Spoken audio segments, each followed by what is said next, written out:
substantially now with the younger generation. There are a lot of different categories this falls in, and the way they approach it is much more casual. Yeah, except for we found that people had all these rules for these different types of relationships. So it's kind of one night stand is over here, and then we move to a booty call. And there's somebody that's not really a friend, but a friendship forms off the sexual activity, and then there's friends with benefits. And each one of those relationships comes with basically a code of conduct. So it's okay to add your friends with benefit to Facebook, but you don't write anything about what's going on with you two, behind closed doors. That's not okay. Other things like you could text a booty call, that's fine. You wouldn't really call a friend with benefit 3 in the morning after you've been out drinking. That's not appropriate behavior for a friend with benefit. And everybody knows the rules? That's what's really crazy is, yes, people did. Now, this was a small study. It was a focus group study. So we had 4 different groups come in, and we just chat with them. I said, how does this work? Like, how does it start? Like just lay it down for us. Like, tell us how this just works in the real world. And we went through all the things like how it starts, how you manage it during like the time that you're together, and I use together very loosely, and then how is it terminated? So is there a discussion, or like for the booty call, you just stop returning texts or you stop sending them, and that's effectively you've communicated that the booty call is over, and you'll just move on to a different booty call. What age group are we talking about? This was undergrad students, majority of them, so about 19 was the average age of this study. We've moved on, and then so what we wanted to do is take these definitions that we got from the first study and move on and then validate them with a larger sample. So we did that with a large online study, and we're just in the process of analyzing that. So that's not what was released yesterday. But what we find is there's massive endorsement of these definitions, and like we're talking about out of a sample of about 900 people, 80% is the lowest endorsement for one of these relationships. So meaning that 80% of people can pick the right definition. It's just a matching. Like we say, we gave them the definition and said, what relationship is this? And that was the lowest endorsement.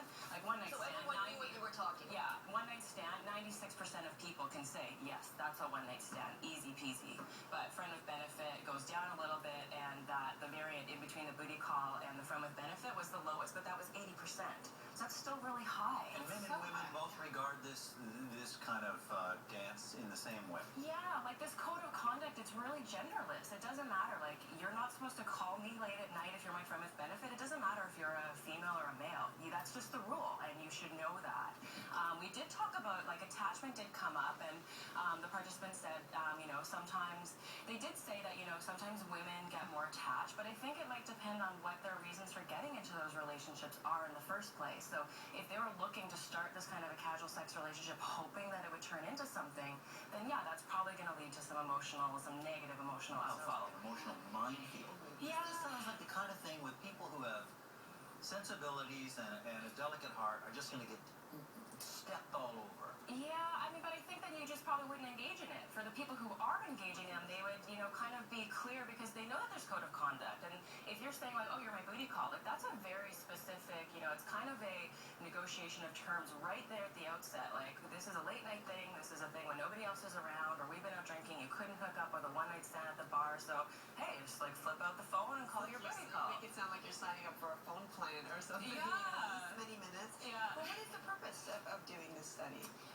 Well, we had really 2 purposes. One was most people that do these research studies on casual sex, they only look at one study in really specific detail. And the problem with that is that there's so many subtle nuances between them all that only looking at one, you really kind of lose of the context of where that one is situated with all the others.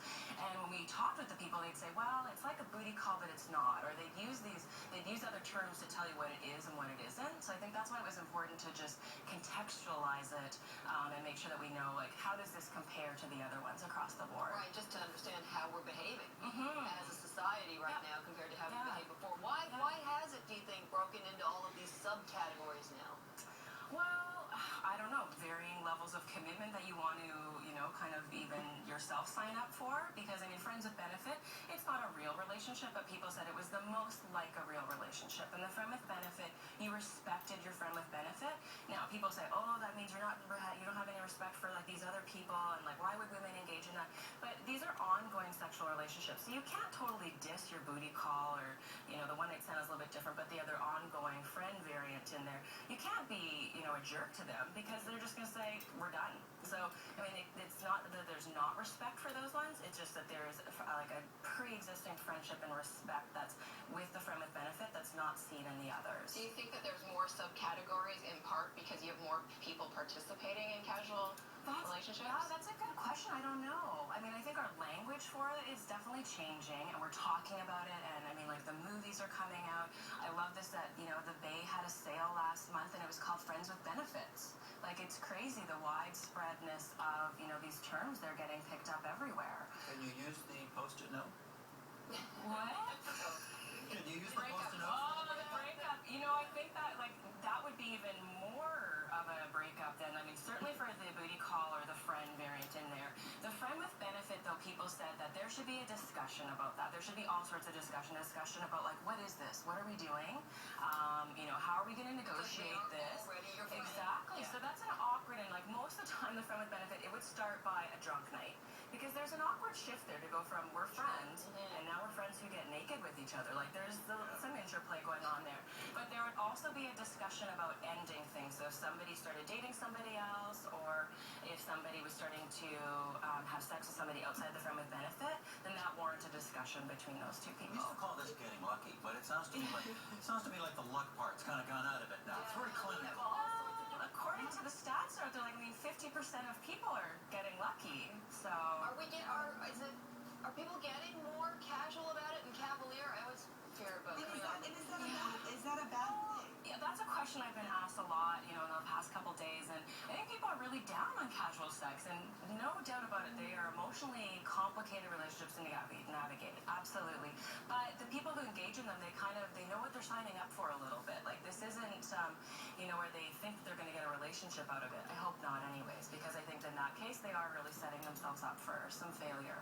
Jocelyn Wentland, she's a sex researcher and PhD student at the University of Ottawa, and she's going to live blog for us. So if you have more questions, go to morningshow.ca and she'll be on there to answer them. And your article's being published in... It's the Canadian Journal of Human Sexuality. Fabulous. Yeah. Thank you so much. It's 7:34 now. We're going to take another short break.